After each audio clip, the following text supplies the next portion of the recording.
From 12 News, this is Newsmakers. It's hard to believe as Rhode Island digs out from a record 3 feet of snow, but we are less than 6 months away from the first votes being cast in the race for governor. New polling shows incumbent Dan McKee is still trailing challenger Helena Foulkes, but his campaign points to other numbers they say give him confidence. We'll break down the state of the race with a reporter's roundtable. Plus, so we're digging that equipment out. The blizzard of 26 has set a new all-time high for snowfall, but will it be remembered as vividly as the old record holder? On the second half, Walter Cryan's look back at the blizzard of 78. Welcome to Newsmakers. I'm Tim White, alongside 12 News politics editor Ted Nesi. And for this reporters roundtable, we welcome back Patrick Anderson from the Providence Journal. You made it in despite the snow, Patrick. And across the bridge, thank you. Congratulations. So we always get excited. We have not just one poll, but two polls to talk about here. And I want to start with the horse race in the Democratic primary for governor. This from our friends at the UNH Survey Center.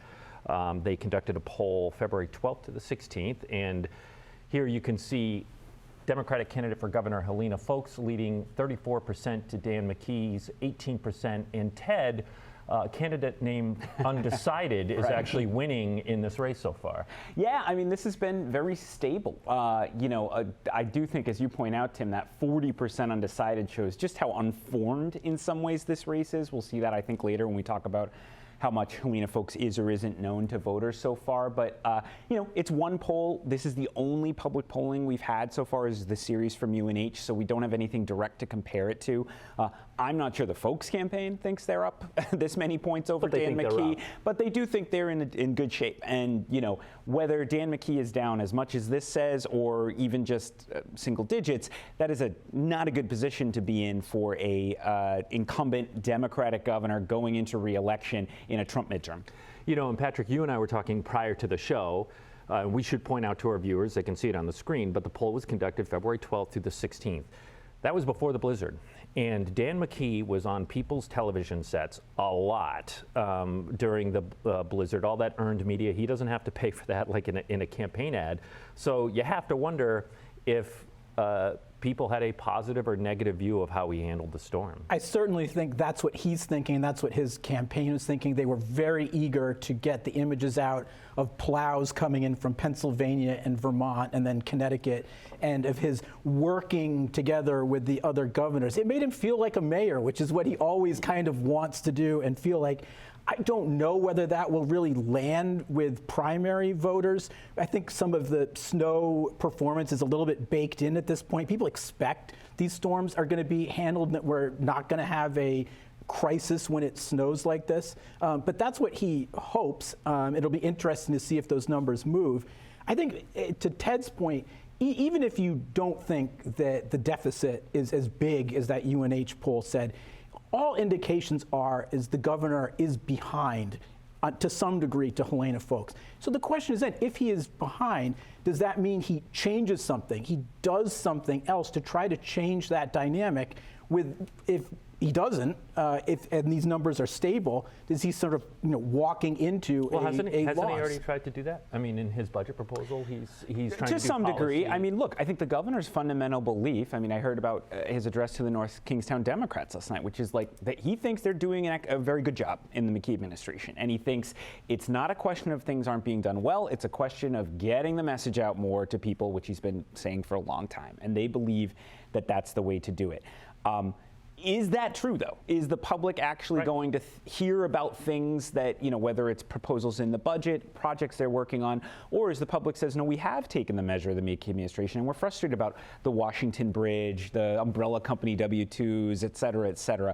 The bet the governor is making is that the record is going to look better when he's selling it on a constant basis, and we're going to see whether he's right. Well, and when we talk about the deficit between the fundraising with the Foulkes campaign and the McKee campaign, we've talked about this on the show many times, but the power of the incumbency, all that time that Dan McKee was on television for all the terrible disasters we've had in Rhode Island in the past 2 months, and then, of course, the blizzard, that's money that he does not have to spend, that Helena folks would have to spend to be on the air. Yeah, and it was a huge advantage for him. I think in 2022, he had a rigorous pace. I remember he had an event every single day out of the governor's office almost always, announcing money for this, announcing this and that, giving him time on the news every night. All right, before you make your point, I want to get to another poll because we're running out of time in this block, and this is not great news from a different poll for Governor Dan McKee. This is our friend Joe Fleming conducted a poll for labor union AFL-CIO,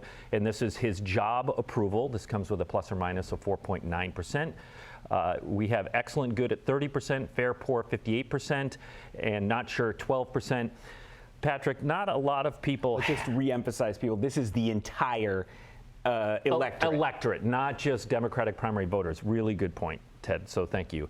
But not a lot of people have not made up their mind here about Dan McKee. Not sure is in the 12% range, and undoubtedly not where the governor's campaign wants to be. If this is the good poll that he wants to highlight, it's not great. This shows a path, a theoretical path, but a narrow one. I mean, what he's pointing to is that among Democrats only, he's above water. He's at 53% favorable. But you would expect an incumbent governor to be much higher in favorability among his own party. And just one other note on some of the polling, going back to UNH, some of his proposals do look like they are popular in terms of the millionaire's tax and cutting the rest of the Social Security income tax do look like they're popular, but are those going to rebound to his overall numbers? Patrick foreshadowed it right there. So there is some, the McKee campaign says there's good news in the Joe Fleming poll, and that's how he's doing with Democrats. We're going to talk about that, and something the governor does not like about the UNH poll. Stay with us. You're watching Newsmakers. Welcome back to Newsmakers. I'm Tim White. This is a Reporters Roundtable. I'm joined by Ted Nesi and from the Providence Journal, Patrick Anderson. We're talking about two new political polls that came out in recent days this week. And before we get to the good news that I teased at the first half of the program for Governor Dan McKee, I do want to, Ted, go back to the UNH poll and the horse race between Helena Folks. It's on the screen. She's at 34%, Dan McKee 18%, 40% undecided in the Democratic primary for governor. But the McKee campaign, Ted, has taken issue with how UNH conducts their polling. Yeah, they went on office. I think the McKee campaign is aware that it's hurting them, that the only public narrative about how he's doing against Helena Folks is coming out of UNH, and they're consistently having him down double digits. They put out a release quite critical of UNH's methodology. I'd boil it down to their biggest gripe is that they think there's too many young voters in the sample, the pool they're creating of who's going to vote in the Democratic primary, which is holding down Dan McKee, whereas we know in primaries, it's generally the electorate skews much older. Right. Just older people are much more likely to vote in anything but a November general election. What does UNH say? UNH, I talked to Andy Smith at UNH. He said, I'm not surprised that the McKee campaign, with how much trouble he's in, is complaining. He said, I don't dispute that young people will probably be a bigger share just based on history, but he said, look at our 65 and older. Older people will be a bigger share based on history. Yes, I'm sorry. Yep. Sorry, yes. And he said, but look, if you look deep in our poll crosstabs, Dan McKee was down with the oldest cohort of voters, 65 plus. He says, so even there, if we had magnified that group, he's down. So they're just not finding evidence that he's in a particularly strong position, even if you were to rejigger the poll. All right, well, let's talk about what the McKee campaign is leaning into. And Patrick, you brought this up. He saw some good news in the Joe Fleming poll that was conducted for the AFL-CIO in terms of his favorability among Democrats only. He has a 53% favorable rating, 42% unfavorable, really low, don't know. People have made up their mind, or at least I should say Democrats have made up their mind. So Patrick, if only Democrats turned out in the primary in September, this looks real good or pretty good for Governor McKee. Theoretically, if none of the undecideds broke in favor of Helena Folks, and that's the key, which you can't count on. But that's his path. His path is the same coalition that he had 4 years ago, which is the Blackstone Valley, seniors, labor, that's mostly it. And he's trying to keep that core constituency together. Seniors, that's why you have a Social Security proposal in his budget. And so, again, there is a path for him. A lot of it is going to depend on that 40% or more that still haven't made up their mind about Helena Foulkes. I mean, she's now been in the public sphere for a while, but there's a lingering undecidedness, ambivalence among voters about her. And I guess we'll find out when the air war ramps up, when the campaign really gets going and we're carpeted with TV ads, we get debates and all that. But there still is that. She has not locked down the support she needs yet to get over the top. And that poll there, Ted, correct me if I'm wrong, again, I keep stressing Democrats only. That's not independents, right? So we're not. And his numbers are significantly worse with independents who can vote in. Now, I think it's a 2-to-1 usually Democrats versus independents voting in a primary. So it is more important to be in good shape with Democrats. I absolutely, the McKee campaign is a point there. And let's bring up, as we're talking about this, Helena Foulkes' numbers. To Patrick's point, we have those with Democrats only, her favorability, and you see it there. She's at 26% favorable, 18% unfavorable, 56% don't know. And, well, if I'm the Foulkes campaign, I'm going to look at that 56% and say, well, I've got time to tell my story. Absolutely, and money to tell it. And money to tell it. As you mentioned earlier. Right, and so I think that's another thing that's so unusual about this is that you have, the only poll we have shows this candidate up by double digits while she's unknown by 56% of Democrats, granted in a separate poll. And I think that is both the opportunity and the risk for the Foulkes campaign, which is clearly there's an appetite for someone other than Dan McKee. You see that all over the place in these polls. There's plenty of voters looking for an alternative open to that. But they have not consolidated what voters think of her, and the McKee campaign believes they can make her so unpalatable to Democratic primary voters that people say, even if they have misgivings about McKee, they'll go with it. That I just don't know. I don't know who's going to win that battle to define Helena Foulkes. It also shows why you've had so much discussion about another candidate getting in, because there's this feeling that there's turf that could be claimed by someone, but that looks like it's not going to happen. Also, you or I could do a poll. We would welcome that if they want to get involved. Subtle hint. Patrick, real nice. And look, we've already seen, we've got about a minute left here, guys. We've already seen the Foulkes campaign change how they're doing things from when they did 4 years ago. We just showed video of her outside the Department of Transportation ahead. I think it was the state of the state. She is trying to get out there early and often to get that earned media and get press attention, right? Yes, though, she hasn't had a news conference in a couple of weeks, right? So, the Foulkes campaign clearly believes, they are being more aggressive. They're putting out statements regularly. They didn't more than last time, which she was. Well, that's right. And they're also aware that it is, it's only 6 months away, as you said in the open. It is 6 months away. Yeah. It's hard to believe again early under all voting. this snow, early voting. So, I think they think voters aren't going to really engage until we get into May, June, and then of course July and August. And I think a lot of their belief is that the cake is baked when it comes to impressions of Dan McKee, and they can fill that gap. All right, we got to go. When we return, a look back at the blizzard of 1978. Stay with us. You're watching Newsmakers. Welcome back to Newsmakers. I'm Tim White. Like a lot of you, I was stunned to learn that the blizzard of 26 actually surpassed the legendary blizzard of 78, at least in terms of snowfall. But the storm nearly 50 years ago was far more crippling to the region because it caught everyone completely off guard. So in light of Monday's record-breaking storm, we thought it was worth looking back at the blizzard of 1978. And who better to take us there than a legend himself? Walter Cryan's multi-part series from 1998 on the 20th anniversary of that epic snowfall.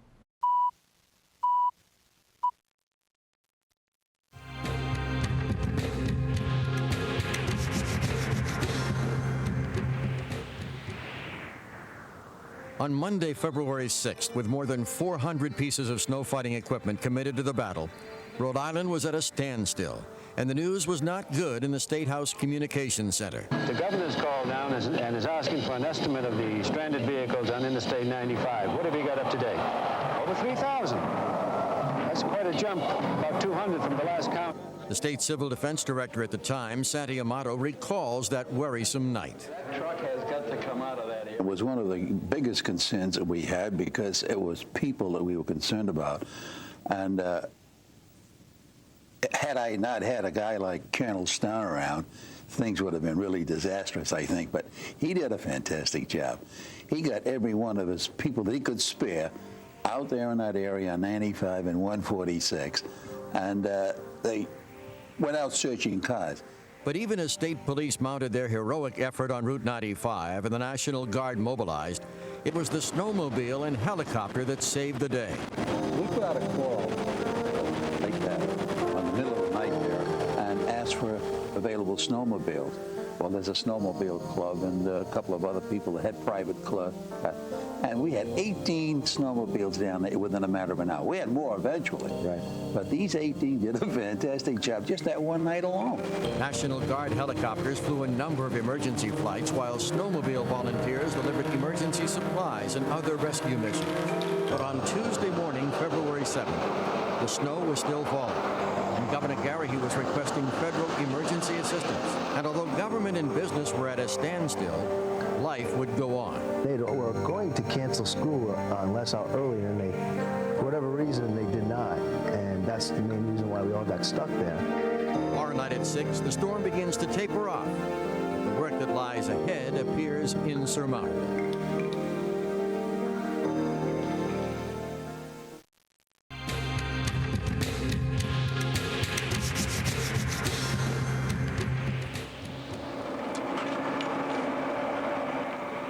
The storm finally over, Wednesday, February 8th, was the day for many folks to get out and see just what had happened.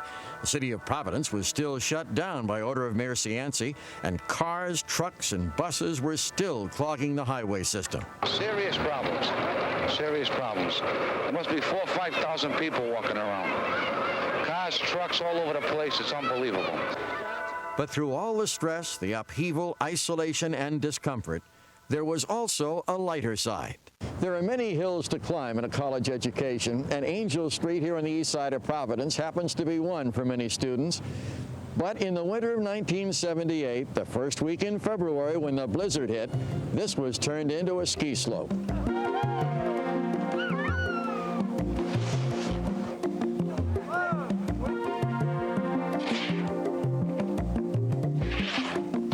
And this week, 20 years later, a time for others to reminisce about their own experience. They were going to cancel school unless out early, and they, for whatever reason, they did not. And that's the main reason why we all got stuck there. Michael Yassine was a 13-year-old student at Windman Junior High School in Warren. He and hundreds of other students, including our own Tony Petrarca, were trapped at the school for 3 days. When we woke up that first morning, and we were all very hungry because we didn't have really anything to eat and went to bed, that they fed us peanut butter and jelly sandwiches on hot dog rolls for breakfast. and I think that was the same thing the following day, and they didn't have a lot of food. And being cramped up, you know, with other people and sleeping with no blankets on the floor. I guess really wanted to go home for home cooking and seeing Mom and Dad. But at the State House, things were finally coming together. Army troops and equipment were marshaling in Georgia. Contracts were being let out for heavy equipment from as far away as Buffalo, as the congressional delegation met with Governor Garrahy to map out the federal and state response. Tomorrow night at 6, help arrives, and the task of opening up Route 95 and other major highways begins.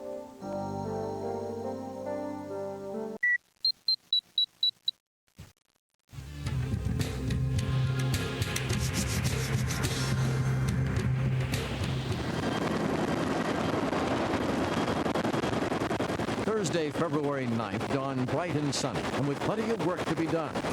Governor Garrahy took a helicopter ride to Green Airport, where state crews worked through the night to clear a runway. For the next 3 days, men and equipment poured into the state to untangle the highway mess. Well, I was up in the helicopter when the first C-5A came into Hillsgrove, and we had a heroic effort to clean the runway and to get it ready to bring those aircraft in. That was the first priority.